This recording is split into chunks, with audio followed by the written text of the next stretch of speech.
અમદાવાદમાં પરિણીતાના કેસમાં પતિ, સસરા અને સાસુની ધરપકડ કરી છે. અમદાવાદના નરોડામાં 7 વર્ષના બાળક સાથે પરિણીતાના આપઘાત કેસમાં પોલીસે દુષ્પ્રેરણાનો ગુનો દાખલ કર્યો છે. સાથે જ પતિ, સસરા અને સાસુની ધરપકડ કરી છે. નરોડાની હંસપુરાની સારથી રેસિડેન્સીમાં રહેતા પરિણીતાએ 7 વર્ષના બાળક સાથે ત્રીજા માળેથી છલાંગ લગાવી આત્મહત્યા કરી હતી. પરિણીતાએ પહેલા પોતાના બાળકને નીચે ફેંક્યું, બાદમાં તેણે પોતે છલાંગ લગાવી. સમગ્ર કેસમાં પોલીસે તપાસનો ધમધમાટ શરૂ કર્યો. પ્રાથમિક તપાસમાં છેલ્લા ઘણા સમયથી પરિણીતાને તેના પતિ અને સાસુ સસરા સાથે તકરાર ચાલી રહી હતી. આ તરફ પરિણીતાના ભાઈએ પણ આરોપ કર્યો છે કે છેલ્લા 5 વર્ષથી તેની બહેનને તેનો પતિ અને સાસુ સસરા માનસિક ત્રાસ આપી રહ્યા હતા. મૃતક બાળકને પણ બોલવામાં તકલીફ હોવાથી સાસરિયા પક્ષને વાંધો હતો, જેને લઈ વારંવાર ઝઘડા થઈ રહ્યા હતા.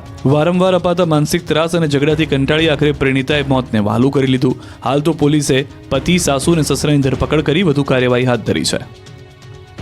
મોરબીમાં જુગારધામ રેડ કેસમાં બેદરકારી બદલ પોલીસ કર્મીઓ પર તવાઈ બોલાવવામાં આવી. મોરબીના ટંકારામાં હાઈ પ્રોફાઇલ જુગારધામ રેડમાં ગેરરીતિ સામે આવતા પોલીસ કર્મીઓ પર એક્શન લેવામાં આવ્યા છે. જુગારધામ પર રેડ કરનાર પીઆઈ વાય કે ગોહિલ અને હેડ કોન્સ્ટેબલ મહિપતસિંહ સોલંકીને સસ્પેન્ડ કરવામાં આવ્યા છે.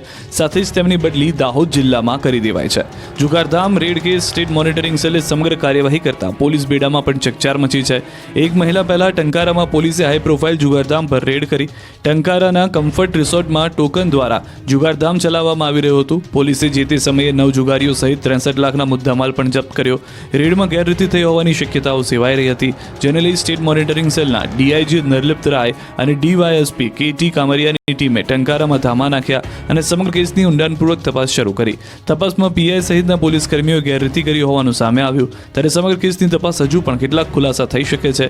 હાલ તો પીઆઈ સહિતના પોલીસ કર્મીઓને સસ્પેન્ડ કરી વધુ તપાસ શરૂ કરાઈ છે. આજકાલ યુવાધન નશાના રવાડે ચડી ગયું છે. યુવાનોમાં જાગૃતિ લાવવા પોલીસ અવનવા અભિયાન ચલાવે છે. સુરત ગ્રામ્ય પોલીસ દ્વારા મિની મેરેથોન દોડવાનું આયોજન કરાયું છે. તેનો એકમાત્ર ઉદ્દેશ હતો યુવાનોને નશાના દૂષણથી દૂર કરવા. આજકાલ રાજ્યમાં યુવાનો ડ્રગ્સના રવાડે ચડી રહ્યા છે. ડ્રગ્સ, ગાંજા, દારૂ સહિતના નશીલા પદાર્થોનું સેવન વધી રહ્યું છે, જેના કારણે ડ્રગ્સ માફિયા પણ બેફામ બન્યા છે. ત્યારે યુવાનો ડ્રગ્સ સહિતના નશીલા પદાર્થોથી દૂર રહે અને વ્યસનોથી થતા નુકસાનની જાગૃતિ થાય તે માટે સુરત ગ્રામ્ય પોલીસે વારંવાર કાર્યક્રમોનું આયોજન કર્યું છે. ત્યારે બારડોલી ખાતે યોજાયેલ બારડોલી મેરેથોન 2024માં 3 કિલોમીટર, 5 કિલોમીટર અને 10 કિલોમીટરની દોડ રાખવામાં આવી હતી, જેમાં 15,000 જેટલા દોડવીરોએ ભાગ લીધો.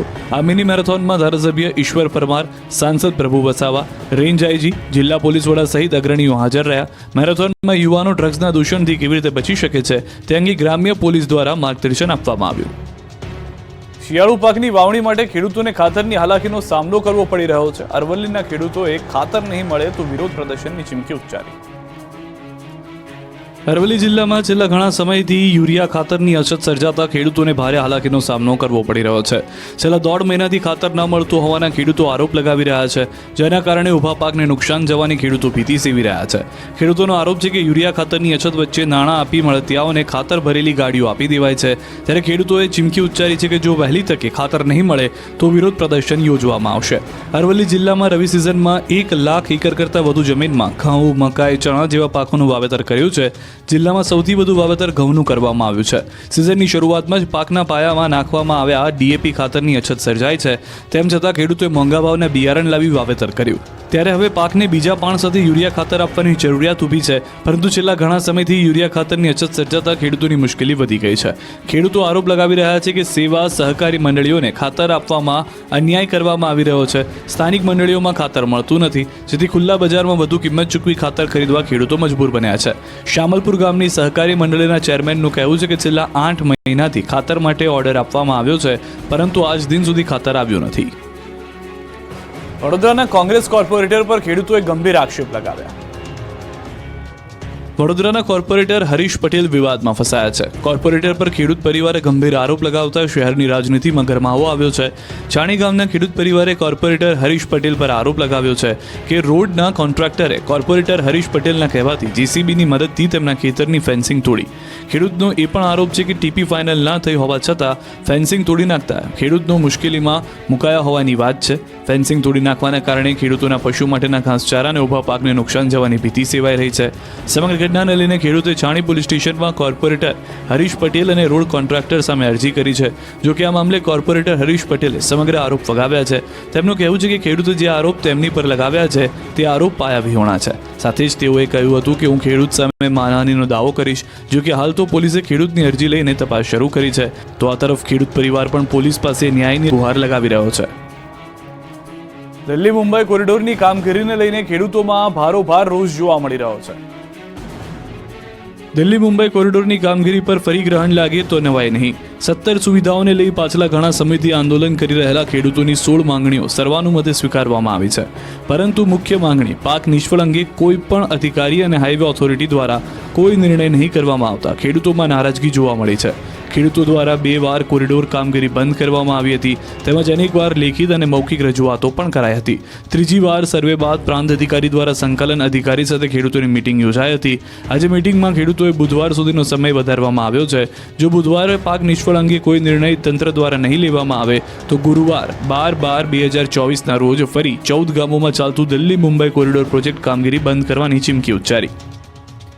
મોરબીમાં બાગ બગીચાઓ યોગ્ય જાળવણીના અભાવે ધૂળ ખાઈ રહ્યા છે. લાગી રહ્યું છે કે તંત્રને પ્રજાની સુવિધાની કોઈ પરવા જ નથી. ઔદ્યોગિક દ્રષ્ટિએ મોરબીની ઓળખ આંતરરાષ્ટ્રીય સ્તરે છે, પરંતુ મોરબીમાં જાહેર સુવિધા અને પ્રજાની સુવિધાની તંત્રને કોઈ પરવા ન હોય તેવા દ્રશ્યો જોવા મળ્યા. આઝાદીના 7 દાયકા બાદ પણ મોરબી શહેરના બાળકો સારા બાગ બગીચાથી વંચિત છે. મોરબીના કેસરબાગ બગીચામાં બાળકોને રમવા માટે થોડી રાઇડ્સની વ્યવસ્થા તો હતી, પરંતુ ઓવરબ્રિજ બનતા તે સુવિધા પણ છીનવાઈ ગઈ. રાઇડ્સને અન્ય જગ્યાએ સ્થાપિત કરવાના બદલે તેને ભંગાર સમજી ઢગલો કરી ખૂણામાં મૂકી દેવાય. શહેરના બાકડા પણ ઘાસ સાથે સંતાઈ ગયા તેવા દ્રશ્યો જોવા મળ્યા. મોરબીમાં ફરવાલાયક સ્થળોની વાત કરીએ તો 3 બગીચા અને એક ઝૂલતો પુલ હતો. પુલ તો મોટી દુર્ઘટનામાં તૂટી ગયો. હાલ મોરબીના એક પણ બગીચામાં બાળકોને રમવા માટે રાઇડ સહિતની વ્યવસ્થા નથી જોવા મળી રહી. સાથે બગીચાઓમાં ગંદકીનું સામ્રાજ્ય જોવા મળ્યું. શહેરના સૂરજબાગની દશા તો એટલી હદે કપરી છે કે લોકો તેનો ઉપયોગ કરી શકે તેમ નથી. બગીચાઓમાં લાઇબ્રેરીની વ્યવસ્થા તો કરવામાં આવી છે, પરંતુ સમસ્યા એ છે કે જો આ બિલ્ડિંગની લાઇબ્રેરીમાં વાંચવા બેસો તો તમારે હેલ્મેટ પહેરીને બેસવું પડે, કેમ કે છતમાં મોટા ગાબડા પડી ગયા છે. ચોમાસામાં તો છત પરથી પાણી ટપકતું હોય છે. ત્યારે સવાલ એ છે કે આખરે શા માટે તંત્ર લોકોની સુવિધા સાથે ખિલવાડ કરી રહ્યું છે? ક્યાં સુધી શહેરના બાળકો સારા બગીચાઓથી વંચિત રહેશે? એશિયાની સૌથી મોટી એપીએમસીની ચૂંટણીનો રાજકીય માહોલ ગરમાયો છે. ભાજપના 2 જૂથ ચૂંટણીમાં સામસામે આવ્યા છે. ઊંઝા એપીએમસીની ચૂંટણીમાંથી ફોર્મ પરત ખેંચવાનો અંતિમ દિવસ 9 ડિસેમ્બર છે. તેને એક દિવસ પહેલા ચૂંટણીમાં ભાજપના 2 જૂથ સામસામે હોય એમ લાગી રહ્યું છે. મહેસાણાના ઊંઝા એપીએમસીની ચૂંટણીનો મામલો ભાજપ જિલ્લા પ્રમુખ પાસે પહોંચ્યો. ચૂંટણીમાં પ્રમુખ પદ માટે ભાજપના જ 2 જૂથ વચ્ચે જંગ છે. જિલ્લા ભાજપ પ્રમુખ ગિરીશ રાજગોર ચૂંટણી બિનહરીફ કરાવવા પ્રયાસ કરી રહ્યા છે. ભાજપના 2 જૂથમાં પ્રમુખ પદ વહેંચી વિવાદ ટાળવાનો પ્રયાસ કરાઈ રહ્યો છે. પૂર્વ ચેરમેન દિનેશ પટેલ અને ધારાસભ્ય કે પટેલ સાથે કમલમમાં ચર્ચા થઈ હોવાનો સૂત્રો પાસેથી માહિતી આવી. સાથે જ બંધ બારણે ચર્ચા બાદ 2.5 વર્ષની ટર્મ વહેંચાય તેવી માહિતી સૂત્રો દ્વારા મળી રહી છે. ભાજપના બંને ગ્રુપને 2.5 વર્ષની સત્તા મળી શકે છે. દિનેશ પટેલ અને કે પટેલના જૂથને 2.5 વર્ષ ચેરમેન પદ આપવામાં આવી શકે છે. બંનેને સાચવવા અને આંતરિક વિવાદ ટાળવા જિલ્લા પ્રમુખ પ્રયાસ કરી રહ્યા છે. મહત્વનું છે કે એશિયાની સૌથી મોટી ગણાતી ઊંઝા એપીએમસીની 16 ડિસેમ્બરે ચૂંટણી યોજાનાર છે, જ્યારે 17 ડિસેમ્બરે મતગણતરી હાથ ધરાશે. ચૂંટણીમાં ખેડૂત વિભાગના 261, વેપારી વિભાગના 805, સહકારી ખરીદ વેચાણ મંડળી 40, મળી કુલ 1106 મતદારો કરશે મતદાન. આજકાલ યુવાધનને નવું વ્યસન ખતમ કરી રહ્યું છે, અને તે વ્યસન છે મોબાઈલનું. યુવાનો હવે પોપકોર્ન બ્રેઇનનો શિકાર બની રહ્યા છે. તમે નશો શબ્દ તો સાંભળ્યો જ હશે ને. લોકોને કોઈને કોઈ વસ્તુનો નશો હોય છે, જેમ કે ચા, કોફી, તંબાકુ, બીડી, સિગરેટ કે પછી આલ્કોહોલ. આ એવા નશા છે જે શરીરને અત્યંત નુકસાનકારક છે. એવા પણ નશા છે જે તમારી માનસિક સ્થિતિ પર અસર કરે છે.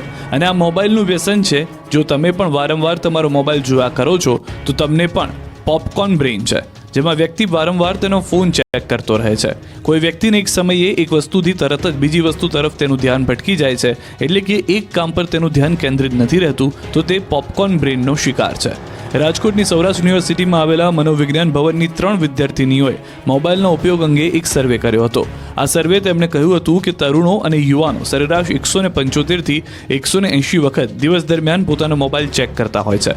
વારંવાર ફોન ચેક કરવો, એક વિડીયો પૂર્ણ ન થયો હોય ત્યાં સ્ક્રોલ કરીને બીજો વિડીયો જોવો, સતત અસ્થિર વિચારો, આ બધા પોપકોર્ન બ્રેઇનના લક્ષણો છે. 1364 લોકો પર સર્વે કરાયો, જેમાં સામે આવ્યું હતું કે 61.2% લોકોએ કહ્યું કે તેઓ પોતાનો ફોન વારંવાર તપાસે છે. 61.8% લોકોએ કહ્યું હતું કે તેઓને કોઈ કાર્યમાં એકાગ્ર થવામાં મુશ્કેલી અનુભવાય છે. 57% લોકોએ કહ્યું હતું કે વધારે મોબાઈલના ઉપયોગના કારણે તેમની યાદશક્તિમાં ઘટાડો થયો છે. 77.4% લોકોએ કહ્યું કે લાઇક અને કમેન્ટ ન મળે તો નિરાશા અને એકલતાની ભાવના અનુભવાય છે. 51.9% લોકોએ કહ્યું કે જે જરૂરથી વધારે એક્ટિવ રહેવાને કારણે મગજમાં હંમેશા થાકનો અનુભવ થાય છે. જૂનાગઢમાં સંતો વચ્ચેનો વિવાદ હવે ચરમસીમાએ પહોંચ્યો છે. મહેશ ગીરીએ ધર્મસભામાં ગંભીર આરોપ લગાવ્યા. જૂનાગઢમાં ગાદી વિવાદ વચ્ચે ભૂતનાથ મંદિર ખાતે ધર્મસભાનું આયોજન કરવામાં આવ્યું, જ્યાં મોટી સંખ્યામાં સંતોએ હાજરી આપી. પરંતુ ધર્મસભામાં મહેશ ગીરી બાપુ પોતાના સંબોધનમાં ગંભીર આરોપ લગાવતા જોવા મળ્યા. મહેશ ગીરીએ પોતાના સંબોધનમાં ગિરનારના ઢોંગી સાધુઓની એક પોલ ખોલી તેમને આરોપ લગાવ્યો કે સાધુઓ દારૂથી ટલ્લી થઈને પડ્યા રહે છે અને ગિરનારમાં આવા અનેક ઢોંગી સાધુઓ છે. સાથે જ તેમની પ્રેમગીરી પર પણ ગંભીર આરોપ લગાવતા જોવા મળ્યા. તેમણે કહ્યું કે ગુરુ પરંપરાના નામે જાતીય શોષણ કરવામાં આવી રહ્યું છે. જે સાધુએ બાળકનું જાતીય શોષણ કર્યું તેને શા માટે અંબાજીની ગાદી આપી? તેઓએ કહ્યું કે હું સનાતનના ટુકડા સહન નહીં કરું. વિધર્મીઓ સામે યુદ્ધ લડવું છે. હાલ ગિરનારમાં અનેક પરંપરાઓ તૂટી રહી છે. મારે ગાદી પર નથી બેસવું, પણ ગિરનારમાં ખોટું પણ નહીં થવા દઉં. મહેશ ગીરીએ આરોપ લગાવ્યા કે ગિરનારમાં ભરતી મેળો શરૂ થઈ ગયો છે. ગિરનારમાં હાલ ભગવા પહેરી દારૂ પીને લોકો ટલ્લી થઈને ફરે છે. આવા દુતારોને જોઈને સાચા સાધુઓની કદર નથી થતી. ઝેર પીવું પડે તો હું પીવા તૈયાર છું, પરંતુ પરિવર્તન લાવીશ. હરિગીરી ગેંગ અખાડા પર કબજો કરીને બેઠી છે. હરિગીરી અખાડામાં છે, અખાડોમાં હરિગીરી નથી. ધર્મસભા જાણે કે આરોપીઓનો અખાડો બન્યો હોય એવું લાગી રહ્યું છે. મહેશ ગીરીના સંબોધનમાં ગિરનારના ઢોંગી સાધુઓની વરવી વાસ્તવિકતા પણ જોવા મળી અને તેનો ઘાટ ઘડાતો સ્પષ્ટ નજરે પડ્યો. ત્યારે હવે ગિરનારમાં સાધુઓ વચ્ચેના વિવાદમાં વધુ જોર પકડતા હોય એમ લાગી રહ્યું છે. ત્યારે આગામી દિવસોમાં આ વિવાદને લઈ વધુ કેટલાક ખુલાસા થઈ શકે છે. ગ્રાહકની જાણ બહાર સિમ કાર્ડ એક્ટિવ કરી વિદેશ મોકલવાના કૌભાંડનો પોલીસે પર્દાફાશ કર્યો. સિમ કાર્ડ ખરીદવા આવતા ગ્રાહકોની જાણ બહાર તેનું સિમ કાર્ડ એક્ટિવ કરવામાં આવતું અને બાદમાં તે કાર્ડને વિદેશ મોકલવાના ષડયંત્રનો પર્દાફાશ થયો છે. સમગ્ર કેસમાં પોલીસે 3 આરોપીઓને દબોચી લીધા. અમદાવાદના શાહીબાગ ખાતે આવેલ ફોરેન પોસ્ટ ઓફિસમાંથી સુપ્રિન્ટેન્ડન્ટ કસ્ટમ અધિકારી દ્વારા સાયબર ક્રાઇમને માહિતી મળી કે એક પાર્સલ વડોદરાથી આવ્યું છે જે દુબઈ મોકલવાનું છે, જેમાં 55 જેટલા શંકાસ્પદ સિમ કાર્ડ મળી આવ્યા છે. સાયબર ક્રાઇમે આ અંગે વધુ તપાસ શરૂ કરી. તપાસ દરમિયાન 3 શંકાસ્પદ ઇસમો મળી આવતા પોલીસે તેની ધરપકડ કરી. સાયબર ક્રાઇમે રાહુલ શાહ, કાંતિ બલદાણિયા અને અજય ભાલિયા નામના 3 આરોપીઓની ધરપકડ કરી. આરોપીઓ નવા સિમ કાર્ડ ખરીદવા માટે આવતા ગ્રાહકોના 2 પ્રકારે સિમ કાર્ડ કાઢતા, ડિજિટલ પ્રોસેસથી ગ્રાહકની બાયોમેટ્રિક ફિંગરપ્રિન્ટ અને આધાર કાર્ડ નંબર નાખી સિમ કાર્ડ કાઢતા, બાદમાં પ્રોસેસ ઓફલાઈન કરીને ગ્રાહકનો ફોટો પાડી ગ્રાહકના આધાર કાર્ડનો ફોટો અપલોડ કરી તેના નામે સિમ કાર્ડ એક્ટિવ કરતા, બાદમાં એક સિમ કાર્ડ જે તે ગ્રાહકને આપતા, જ્યારે બીજું કાર્ડ તે પોતાની પાસે રાખતા. આરોપીએ મોકલેલ પાર્સલમાં અજાણ્યા ઈસમનું નામ લખીને સ્પીડ પોસ્ટ કર્યું હતું. પકડાયેલા આરોપીઓની પૂછપરછમાં સામે આવ્યું છે કે રાહુલ શાહ પાસેથી કાંતિ બલદાણિયા સિમ કાર્ડ ખરીદતો અને તેની પાસેથી અજય ભાલિયા સિમ કાર્ડ મેળવતો. અજય ભાલિયા દુબઈમાં કોઈ નવીન નામના વ્યક્તિ સાથે સંપર્કમાં હતો. અમદાવાદમાં પરિણીતાના કેસમાં પતિ, સસરા અને સાસુની ધરપકડ કરી છે. અમદાવાદના નરોડામાં 7 વર્ષના બાળક સાથે પરિણીતાના આપઘાત કેસમાં પોલીસે દુષ્પ્રેરણાનો ગુનો દાખલ કર્યો છે. સાથે જ પતિ, સસરા અને સાસુની ધરપકડ કરી છે. નરોડાની હંસપુરાની સારથી રેસિડેન્સીમાં રહેતા પરિણીતાએ 7 વર્ષના બાળક સાથે 3જા માળેથી છલાંગ લગાવી આત્મહત્યા કરી હતી. પરિણીતાએ પહેલા પોતાના બાળકને નીચે ફેંક્યું, બાદમાં તેણે પોતે છલાંગ લગાવી. સમગ્ર કેસમાં પોલીસે તપાસનો ધમધમાટ શરૂ કર્યો. પ્રાથમિક તપાસમાં છેલ્લા ઘણા સમયથી પરિણીતાને તેના પતિ અને સાસુ સસરા સાથે તકરાર ચાલી રહી હતી. આ તરફ પરિણીતાના ભાઈએ પણ આરોપ કર્યો છે કે છેલ્લા 5 વર્ષથી તેની બહેનને તેનો પતિ અને સાસુ સસરા માનસિક ત્રાસ આપી રહ્યા હતા. મૃતક બાળકને પણ બોલવામાં તકલીફ હોવાથી સાસરિયા પક્ષને વાંધો હતો, જેને લઈ વારંવાર ઝઘડા થઈ રહ્યા હતા. વારંવાર અપાતા માનસિક ત્રાસ અને ઝઘડાથી કંટાળી આખરે પરિણીતાએ મોતને વહાલું કરી લીધું. હાલ તો પોલીસે પતિ, સાસુ અને સસરાની ધરપકડ કરી વધુ કાર્યવાહી હાથ ધરી છે. મોરબીમાં જુગારધામ રેડ કેસમાં બેદરકારી બદલ પોલીસ કર્મીઓ પર તવાઈ બોલાવવામાં આવી. મોરબીના ટંકારામાં હાઈ પ્રોફાઇલ જુગારધામ રેડમાં ગેરરીતિ સામે આવતા પોલીસ કર્મીઓ પર એક્શન લેવામાં આવ્યા છે. જુગારધામ પર રેડ કરનાર પીઆઈ YK ગોહિલ અને હેડ કોન્સ્ટેબલ મહિપતસિંહ સોલંકીને સસ્પેન્ડ કરવામાં આવ્યા છે. સાથે જ તેમની બદલી દાહોદ જિલ્લામાં કરી દેવાઈ છે. જુગારધામ રેડ કેસ સ્ટેટ મોનિટરિંગ સેલે સમગ્ર કાર્યવાહી કરતા પોલીસ બેડામાં પણ ચકચાર મચી છે. એક મહિના પહેલા ટંકારામાં પોલીસે હાઈ પ્રોફાઇલ જુગારધામ પર રેડ કરી. ટંકારાના કમ્ફર્ટ રિસોર્ટમાં ટોકન દ્વારા જુગારધામ ચલાવવામાં આવી રહ્યું હતું. પોલીસે જે તે સમયે 9 જુગારીઓ સહિત 63 લાખના મુદ્દામાલ પણ જપ્ત કર્યો.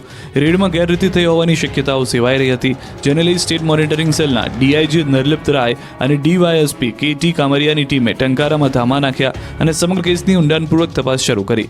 તપાસમાં પીઆઈ સહિતના પોલીસ કર્મીઓએ ગેરરીતિ કરી હોવાનું સામે આવ્યું. ત્યારે સમગ્ર કેસની તપાસ હજુ પણ કેટલાક ખુલાસા થઈ શકે છે. હાલ તો પીઆઈ સહિતના પોલીસ કર્મીઓને સસ્પેન્ડ કરી વધુ તપાસ શરૂ કરાઈ છે. આજકાલ યુવાધન નશાના રવાડે ચડી ગયું છે. યુવાનોમાં જાગૃતિ લાવવા પોલીસ અવનવા અભિયાન ચલાવે છે. સુરત ગ્રામ્ય પોલીસ દ્વારા મિની મેરેથોન દોડવાનું આયોજન કરાયું છે. તેનો એકમાત્ર ઉદ્દેશ હતો યુવાનોને નશાના દૂષણથી દૂર કરવા. આજકાલ રાજ્યમાં યુવાનો ડ્રગ્સના રવાડે ચડી રહ્યા છે. ડ્રગ્સ, ગાંજા, દારૂ સહિતના નશીલા પદાર્થોનું સેવન વધી રહ્યું છે, જેના કારણે ડ્રગ્સ માફિયા પણ બેફામ બન્યા છે. ત્યારે યુવાનો ડ્રગ્સ સહિતના નશીલા પદાર્થોથી દૂર રહે અને વ્યસનોથી થતા નુકસાનની જાગૃતિ થાય તે માટે સુરત ગ્રામ્ય પોલીસે વારંવાર કાર્યક્રમોનું આયોજન કર્યું છે. ત્યારે બારડોલી ખાતે યોજાયેલ બારડોલી મેરેથોન 2024માં 3 કિલોમીટર, 5 કિલોમીટર અને 10 કિલોમીટરની દોડ રાખવામાં આવી હતી, જેમાં 15,000 જેટલા દોડવીરોએ ભાગ લીધો. આ મિની મેરેથોનમાં ધારાસભ્ય ઈશ્વર પરમાર, સાંસદ પ્રભુ વસાવા, રેન્જ આઈજી, જિલ્લા પોલીસ વડા સહિત અગ્રણીઓ હાજર રહ્યા. મેરેથોનમાં યુવાનો ડ્રગ્સના દૂષણથી કેવી રીતે બચી શકે છે તે અંગે ગ્રામ્ય પોલીસ દ્વારા માર્ગદર્શન આપવામાં આવ્યું. શિયાળુ પાકની વાવણી માટે ખેડૂતોને ખાતરની હાલાકીનો સામનો કરવો પડી રહ્યો છે. અરવલ્લીના ખેડૂતોએ ખાતર નહીં મળે તો વિરોધ પ્રદર્શનની ચીમકી ઉચ્ચારી. અરવલ્લી જિલ્લામાં છેલ્લા ઘણા સમયથી યુરિયા ખાતરની અછત સર્જાતા ખેડૂતોને ભારે હાલાકીનો સામનો કરવો પડી રહ્યો છે. છેલ્લા 1.5 મહિનાથી ખાતર ન મળતું હોવાના ખેડૂતો આરોપ લગાવી રહ્યા છે, જેના કારણે ઊભા પાકને નુકસાન જવાની ખેડૂતો ભીતિ સેવી રહ્યા છે. ખેડૂતોનો આરોપ છે કે યુરિયા ખાતરની અછત વચ્ચે નાણાં આપી મળતિયાઓને ખાતર ભરેલી ગાડીઓ આપી દેવાય છે. ત્યારે ખેડૂતોએ ચીમકી ઉચ્ચારી છે કે જો વહેલી તકે ખાતર નહીં મળે તો વિરોધ પ્રદર્શન યોજવામાં આવશે. અરવલ્લી જિલ્લામાં રવિ સિઝનમાં 1 લાખ એકર કરતાં વધુ જમીનમાં ઘઉં, મકાઈ, ચણા જેવા પાકોનું વાવેતર કર્યું છે. જિલ્લામાં સૌથી વધુ વાવેતર ઘઉંનું કરવામાં આવ્યું છે. સિઝનની શરૂઆતમાં જ પાકના પાયામાં નાખવામાં આવ્યા ડીએપી ખાતરની અછત સર્જાઈ છે.